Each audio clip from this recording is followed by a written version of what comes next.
Hopeless families ను అద్భుతంగా ఆశీర్వదించి ప్రజలందరూ గుర్తించదగిన స్థాయికి తీసుకురాగలిగిన వాడు దేవుడే. ఆయనకు ఇవ్వవలసిన ఘనత ఇవ్వడం మర్చిపోకండి.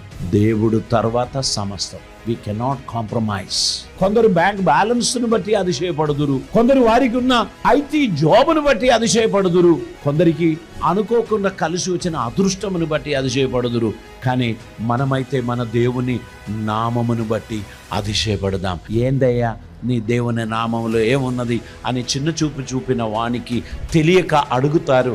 వారికి నిజంగా చెప్పడానికి మన దగ్గర ఏమీ ఉండకపోవచ్చు, కానీ కొన్ని సంవత్సరాల తర్వాత ఆయన నామం మన జీవితంలో ఎంత ప్రభావితమైందో ఆ ప్రశ్న వేసిన వారు కూడా తెలుసుకుంటారు. దేవుని నామానికి తగినటువంటి ఘనత, ప్రభావం, మహిమ ఇవ్వడానికి తగిన ఒక సిద్ధపాటు ఖచ్చితంగా మనలో ఉండాల్సినటువంటి అవసరం ఉంది.